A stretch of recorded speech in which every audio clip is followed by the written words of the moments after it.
This episode is brought to you by Iams Pet Food. When you choose Iams dry dog or cat food, you can see a difference in your pet with your own eyes. Healthy energy in 5 days, healthy digestion in 10 days, and healthy skin and coat in just 25 days. Satisfaction for you and them.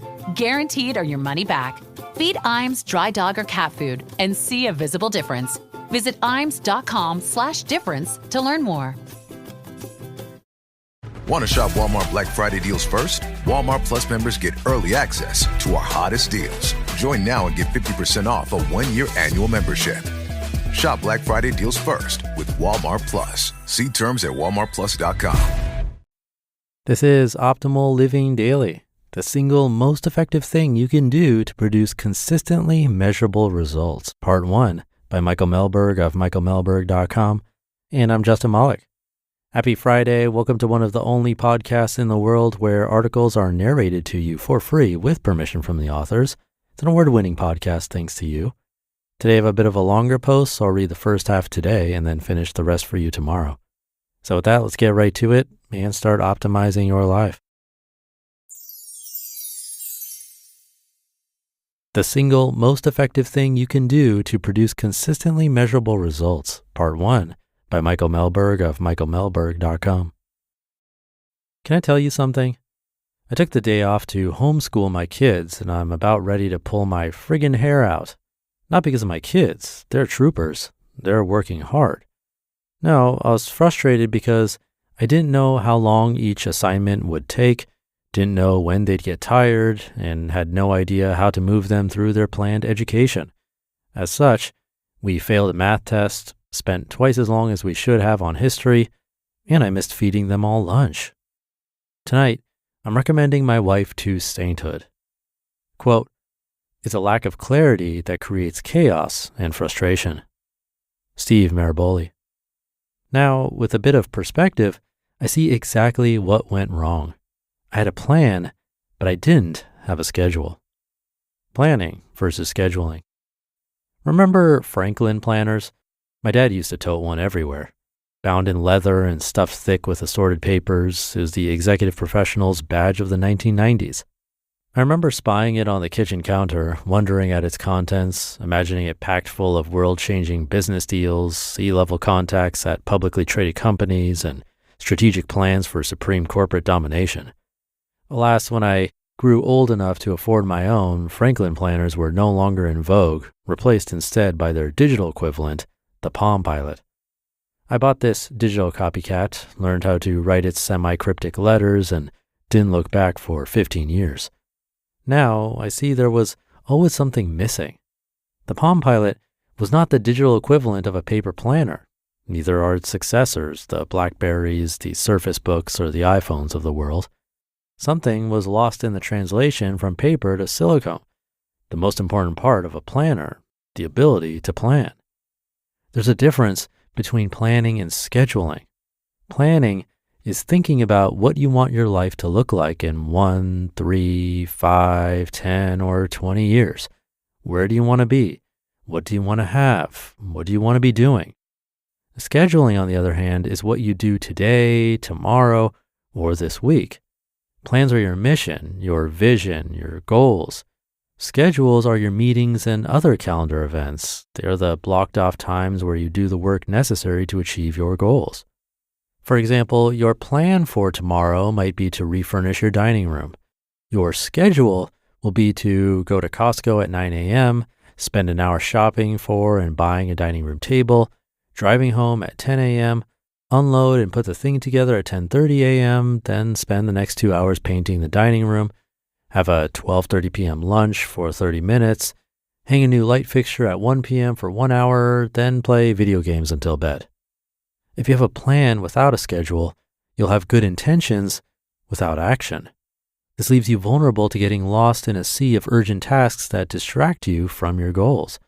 You want to buy a dining room table, but may wake up late and get to Costco when it's an effing zoo, taking 2 hours instead of 1. You'll have to interrupt your painting with lunch and then might lose yourself to the mental pit of Instagram for a bit. Before you know it, it'll be 5 p.m. and you'll have wet walls, a half-hung light fixture, and nowhere to eat. On the other hand, If you have a schedule without a plan, you'll work hard toward an unknown goal and make progress towards someone else's vision. You'll drive to Costco to just shop for anything. You might buy a book. You might buy one of their thick and meaty hot dogs. You won't get your dining room started, instead leaving to spend the next hour with stomach pain in the bathroom reading your new book. Build your plan first, then schedule daily. Create a direction for yourself, then block time to execute. Design your life, then live it. Quote, if it's not on your calendar, it's not a priority. If you don't have goals for it, you're probably not thinking about it. If you're not thinking about it, then it's probably falling apart. Benjamin Hardy. The beauty of scheduling. The beauty of scheduling what needs to get done is this. Your time is blocked, making it far less likely that distractions, meetings, or other people will take it. When you schedule a task, you're more inclined to work on it. When you schedule a task, others can't capitalize on your time without your permission. Imagine two scenarios. In scenario one, you have a free and open calendar. You've got goals, and you've even broken those goals down. You know what you should be working on today, but are giving yourself all day to do it. And what happens when the phone rings, when someone comes to the door, or when a new email comes in? We'll hear that on tomorrow's episode. You just listened to part 1 of the post titled, The Single Most Effective Thing You Can Do to Produce Consistently Measurable Results by Michael Mehlberg of michaelmehlberg.com. And I'll be right back with my commentary. Good taste is easy to spot, but hard to pin down. You know it when you see it. With your car, you want something sophisticated and daring, yet classic, approachable, but with an air of opulence. That's where the Range Rover Evoque comes in. The Range Rover Evoque is charisma in motion, art and craft in equal measure. Its exterior is a quietly bold expression of Range Rover DNA with a floating roof, continuous waistline, and three-dimensional grille that give it a captivating character. Inside, you'll find a calm, minimalist cabin anchored by a tactile gear shifter where clean lines, sumptuous materials, and advanced technology come together. Make a statement in the Range Rover Evoque. This elegant SUV elevates every drive, offering a new dimension of refinement and luxury. Whether you prefer a modern aesthetic or a warmer, authentic appearance, the Evoque's interior can be tailored to your taste. Ready to experience sophisticated design and premium materials in motion?